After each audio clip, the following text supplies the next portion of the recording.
পিহু নামের এই বাচ্চা মেয়েটি সকালে ঘুম থেকে উঠে দেখতে পায় তার মা এখনো ঘুমাচ্ছে। সে খাবারের জন্য কানাকাটি করতে থাকে, কিন্তু তার মা উঠছে না। আসলে তার মা সুইসাইড করে নিয়েছে।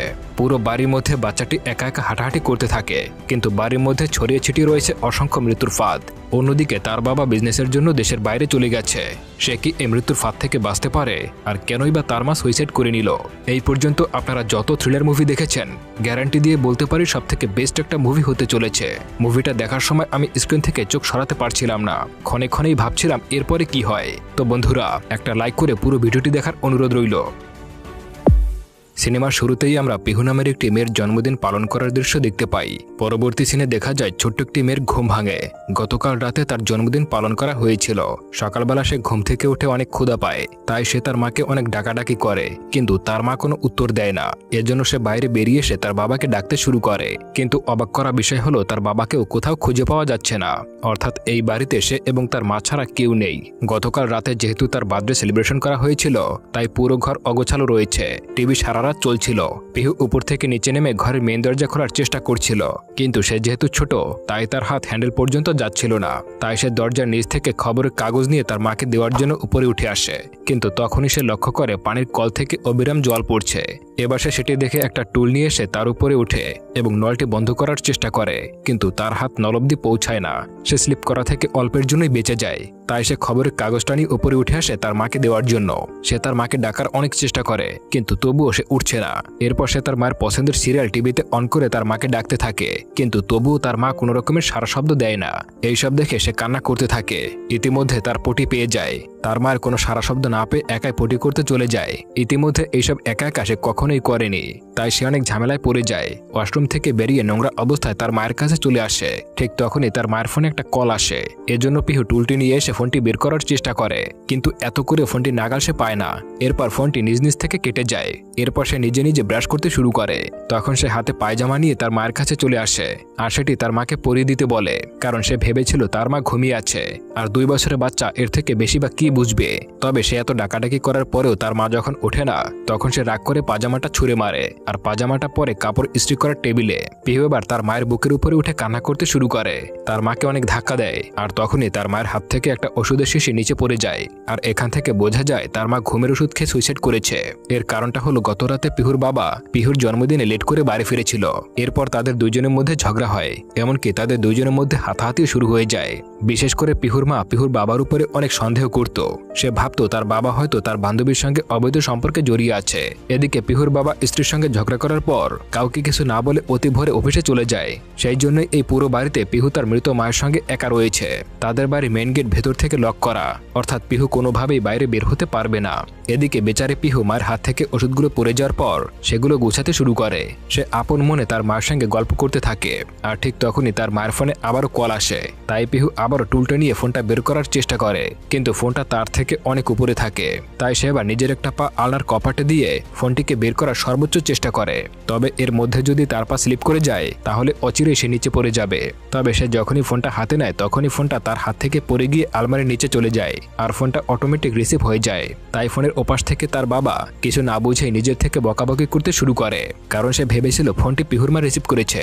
তখন সে বলে, শোনো, আমি তাড়াহুড়া করে বেরিয়ে যাওয়ার সময় আয়রন অন করে রেখে দিয়েছিলাম, আর আয়রনের অটোমেটিক সুইচ কিন্তু খারাপ হয়ে গেছে। তাই প্লিজ আয়রনের সুইচটা অফ করে দিও, কারণ বাড়িতে পিহু আছে। পিহুর বাবা আপন মনে বকবক করতে থাকে। পিহু ফোনটা বের করার জন্য অনেক চেষ্টা করে, কিন্তু কোনোভাবে সে বের করতে পারছিল না।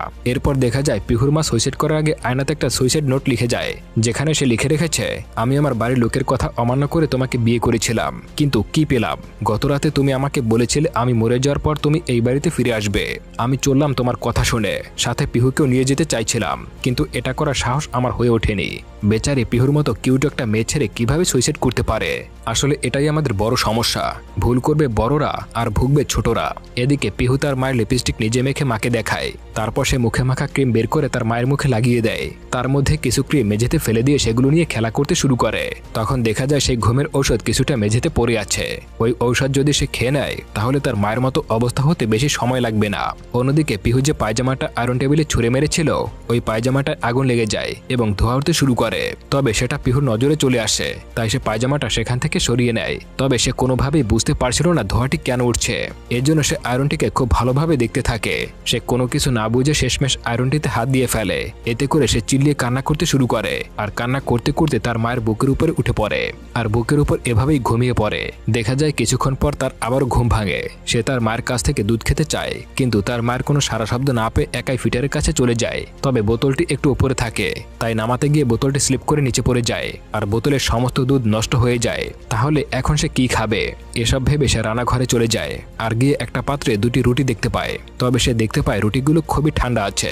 সেজন্য গরম করার জন্য ওভেন চালু করে, কিন্তু ওভেন চালাতে গিয়ে পাশাপাশি দুইটা সুইচ থাকায় ভুল করে গিজারের সুইচটি অন করে দেয়। তাই সে যখন দেখে ওখানে লাইন আসেনি, তাই পাশের সুইচটি অন করে দেয়। তবে সেই রুটিটি গরম করতে গিয়ে ওখানে এত টেম্পারেচার দেয় যে রুটিটা পুড়ে যায়। তাই বাকি যে আরও একটা রুটি আছে সেটা সে চুলায় গরম করতে চায়। সেই জন্য সে এক এক করে গ্যাসের 4টি চুলাকে একসঙ্গে জ্বালিয়ে দেয়। এরপর রুটিটিকে গরম করতে দেয়, কিন্তু এখানেও সে রুটিটি ছাই হয়ে যায়। এতে করে তার কাছে খাওয়ার মতো কিছুই থাকে না। এই জন্য সে ফ্রিজ খুলতে যায়। এতটুকু মেয়ের কাছে ফ্রিজটা অনেক শক্ত মনে হয়, কিন্তু খালি পেট মানুষকে অনেক কিছুই শিখিয়ে দেয়। এরপর সে কোনো মতে ফ্রিজের গেটটা খুলতে সক্ষম হয়, আর তার মধ্যে গতকাল বার্থডে কেকের কিছু অংশ খুঁজে পায়, আর সেটা খেয়ে পেটটাকে ঠান্ডা করতে থাকে। এরপর তার খেলার নেশা উঠলে ফ্রিজের ভেতর থাকা সমস্ত মাল জিনিস বাইরে বের করে দেয়। এরপর সে নিজে ফ্রিজের ভেতরে ঢুকে পড়ে, আর ফ্রিজের গেটটা টানাটানি করতে করতে গেটটা বন্ধ হয়ে যায়, যার ফলে সে এবার ফ্রিজের মধ্যে আটকা পড়ে যায়। সে ওখানে বসে বসে কান্নাকাটি করতে থাকে, আর ফ্রিজটি ঝাঁকাতে থাকে, কিন্তু শেষমেশ অনেক চেষ্টা করে ফ্রিজটি খুলতে সক্ষম হয়। তবে উপর থেকে একটা সসের বোতল তার মাথায় পড়তে পড়তে বেঁচে যায়। এখন পুরো বাড়িতে শুধুমাত্র ধ্বংসের ছোঁয়া। পানির কল দিয়ে অনবরত পানি পড়ছে, গ্যাস আপন মনে জ্বলছে, রান্নাঘরের মেঝেতে ইলেকট্রিক তার ছড়িয়ে ছিটিয়ে রয়েছে। ওই পানি যদি এখানে এসে যায় তাহলে পুরো বাড়ি কারেন্ট হয়ে যেতে পারে। আর এই হারহিম করা পরিবেশে ছোট্ট একটা বাচ্চা মেয়ে কোনো মতে বেঁচে আছে। ঠিক তখনই একটু আশার আলো দেখতে পায়। সেখানে এক ময়লাওয়ালা আসে ময়লা নেওয়ার জন্য। তবে এদিকে পিহু নিজের মতো করে কেক খেতে থাকে। বারবার ঘন্টার আওয়াজ শুনে সে সেদিকে ছুটে যায়, কিন্তু ছোট্ট মানুষ এখানে যেতে যেতে ময়লাওয়ালা অন্য ফ্ল্যাটে চলে যায়। পিহু দরজার নিচ থেকে সব দেখতে পায়। অন্যদিকে রান্নাঘরের নলটি খোলা থাকার জন্য বেসিন পুরোপুরি ভরে গেছে এবং পানি গড়িয়ে পড়তে থাকে। তখন সে পাউরুটিতে জ্যাম লাগিয়ে তার মায়ের মুখের দিকে এগিয়ে দেয় সেটা খাওয়ার জন্য। একবার মনের আবেগ দিয়ে এই ঘটনাগুলো কল্পনা করুন। এরপর পিহু আপন মনে নিজে খেলতে শুরু করে, কিন্তু তখনই তার মায়ের ফোনে ফোন আসে। এবার পিহু স্কেল নিয়ে আলমারির নিচ থেকে ফোনটি বের করার চেষ্টা করে। এবার সে সক্ষম হয়। সে ফোনটি রিসিভ করার পর ওপাশ থেকে তার বাবা কথা বলে। সে বলে, মা পিহু, তোমার আম্মু কোথায়? তার কাছে ফোনটা দাও। তখন সে বলে, পূজা, আমি এয়ারপোর্টে আছি, 2 ঘন্টার জন্য ফোনটা অফ থাকবে। তুমি সুইচ অফ করে দিয়েছো তো? কি হলো? বাড়িতে কিন্তু পিহু আছে, কিছু একটা অঘটন ঘটে যেতে পারে, তুমি কথা কেন বলছো না? এতে করে সে রাগ করে ফোনটা কেটে দেয়। এরপরে সে আবারও খেলতে শুরু করে। এবার সে খেলতে খেলতে তার খেলনার টেবিলটি আয়রনের টেবিলের কাছে এসে যায়, যার ফলে আয়রনের টেবিলটি ঝাঁকি পেয়ে আয়রন সোজা হয়ে যায়। এগুলো সে খেয়াল করে না। আর কি বা লক্ষ্য করবে? তার বয়স তো মাত্র 2 বছর। তার এইসব নিয়ে তার কোনো ধারণাই ছিল না। সে তখন টিভি দেখতে শুরু করে। এদিকে আয়রন তার নিচে থাকা কাপড় পুড়িয়ে ধোয়া বের হতে শুরু করে। অন্যদিকে পিহু টিভি দেখতে দেখতে হঠাৎ করে টিভিটা বন্ধ হয়ে যায়, যা দেখে পিহু কিছুই বুঝে উঠতে পারছিল না। সে টিভিটা ঠিক করার জন্য টিভির পেছনে আসে, আর এখানে দেখা যায় একগুচ্ছ কারেন্টের তার এদিক সেদিক ছড়িয়ে ছিটিয়ে রয়েছে, যার মধ্যে আবার কিছু তার কারেন্টের বোর্ড থেকে বেরিয়ে আসা। অর্থাৎ সে যদি এখানে ভুলবশত হাত দিয়ে ফেলে তাহলে যে কোনো অঘটন ঘটে যেতে পারে। তবে সে বেশি কিছু না করে সেখানের একটা সুইচ অন করে আবার টিভির সামনে এসে পড়ে, কিন্তু টিভিটা অন হয় না। আসলে মেইন ব্যাপার হলো বাড়ির কারেন্ট চলে গেছে, যার ফলে আয়রন ওদিকে আস্তে আস্তে ঠান্ডা হতে শুরু করে। তবে তখন সেখানে একজন দুধওয়ালা এসে ডাকাডাকি করতে শুরু করে। এদিকে পিহু তো নিজের মতো খেলছিল, কিন্তু দুধওয়ালা বারবার ডাকার কারণে পিহু ধীরে ধীরে দরজার দিক এগিয়ে আসে। কিন্তু ততক্ষণে দুধওয়ালা পাশের ফ্ল্যাটে চলে যায়। পিহু দরজার নিচ থেকে সব দেখতে পায়। দুধওয়ালা তখন পাশের ফ্ল্যাটের মহিলাকে জিজ্ঞাসাবাদ করে, এই ফ্ল্যাটে সবাই কোথায় গেছে? তারা তো দরজাই খুলছে না। এই কথা শুনে দুধওয়ালার উপরে সে চিল্লিয়ে ওঠে। সে বলে, আমি তো জানি না তারা কোথায় গেছে, তারা কি আমাকে বলে গেছে নাকি? আসলে এই প্রতিবেশীর সঙ্গে তাদের তেমন একটা ভালো সম্পর্ক ছিল না। এরপর দুধওয়ালা বকাবকি খেয়ে সেখান থেকে চলে যায়, আর পিহু এই দৃশ্য দেখতে দেখতে সেখানেই ঘুমিয়ে পড়ে। তো পিহু ঘুমিয়ে থাকার সময় কারেন্ট চলে আসে। কিছুক্ষণ পর পিহু ঘুম থেকে উঠে উপরে যাওয়ার সময় গিজারে ওভারহিটিং এর সিগন্যাল চলে আসে, আর ধীরে ধীরে গিজারের জল এত গরম হয়ে যায় যে গিজারটি ব্লাস্ট হয়ে যায়। এই দেখে পিহু কান্না করতে শুরু করে। এখন পুরো বাড়িতে জুড়ে ধ্বংসের স্তূপ হয়ে গেছে। বাড়িতে কারেন্ট আসার জন্য আয়রন থেকে আবার ধোঁয়া বের হতে শুরু করে। তবে ঠিক তখনই আবার কারেন্ট চলে যায়। কিছুক্ষণ কিছুক্ষণ পর পিহু নিচ থেকে বাচ্চাদের খেলাধুলার আওয়াজ শুনতে পায়। এজন্য সে ব্যালকনিতে চলে আসে আর সেখান থেকে সে তার বন্ধু বান্ধবীদের নাম ধরে ডাকতে শুরু করে।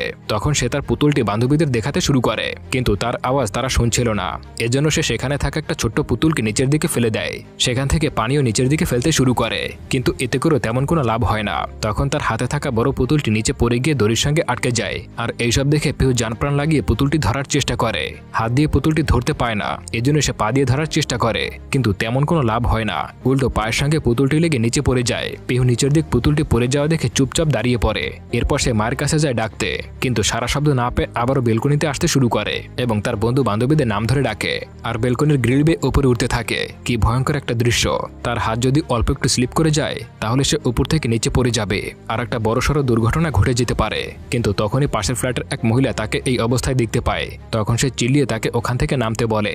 এর জন্য পিহু মহিলাটির কথা শুনে ধীরে ধীরে নামতে শুরু করে। পরের দৃশ্যে দেখা যায় পিহুর মায়ের ফোনে তার সেই বান্ধবী কল করেছে, যাকে নিয়ে সে সন্দেহ করত। পিহু ফোন পেয়ে কলটা রিসিভ করে। তখন ফোনের ওপার থেকে মহিলাটি নিজের মতো করে বলতে শুরু করে। সে তাকে বলে, তুই শুধু শুধু তোর স্বামীকে সন্দেহ করছিস। তুই তো জানিস আমি আমার ম্যারিড লাইফে কতটা সুখী আছি।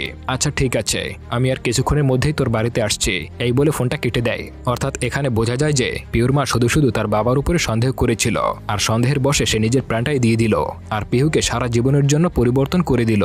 তো পরের দৃশ্যে দেখা যায় বাড়িতে আবারও কারেন্ট চলে এসেছে, কিন্তু সঙ্গে সঙ্গে আবারও চলে যায়, আবারও চলে আসে। অর্থাৎ কারেন্টটা আপ ডাউন করতে শুরু করেছে, যার ফলে ওই আয়রন থেকে তেমন কোনো দুর্ঘটনা ঘটে না। এরপর বাবা আবারও ফোন করে। তখন তার বাবা বলে, মা কি করছে? তখন পিহু বলে, মা ঘুমাচ্ছে। তখন তার বাবা বলে, এখনো মা ঘুমাচ্ছে? এরপর পিহু তার বাবাকে জিজ্ঞাসা করে, বাবা তুমি কখন বাড়িতে আসবে? তখন তার বাবা বলে, আমি কালকে আসবো। এই বলে সে ফোনটি কেটে দেয়। তখন দেখা যায় ফোনে আর মাত্র 15% চার্জ আছে। সে তো সেটা বুঝতে পারে না। এরপর সে ফোনে গেমস খেলতে শুরু করে। ফ্লোরে ছড়িয়ে থাকা ঘুমের ঔষধগুলো এক জায়গায় করে আর ওষুধের শিশিটি নিয়ে আবারও তার মায়ের বুকের উপরে উঠে ঘুমিয়ে পড়ে। এর মধ্যে আবারও কারেন্ট চলে আসে। তখন আয়রন হিট হয়ে কাপড় পরতে শুরু করে। ফোনের রিংটোন শুনে তার ঘুম ভেঙে যায়। ইতিমধ্যে তার আবারও ক্ষুধা লাগে। তখন সে মেজ পরিষ্কার করার জন্য একটা বোতল দেখতে পায় আর সে সেটাকে দুধ ভেবে নিজের ফিটারের মধ্যে ভরতে শুরু করে। এতটুকু একটা মেয়ে, সে খিদার জ্বালায় কি খেতে চলেছে এই সম্পর্কে তার তেমন কোনো ধারণাই নেই। কিন্তু তখন তার হাত থেকে বোতলগুলো পড়ে গিয়ে সমস্ত লিকুইড মাটিতে পড়ে যায়। এতে করে সেই যাত্রায় সে বেঁচে যায়। এরপরে সে মায়ের কাছ থেকে দুধ খেতে যায়।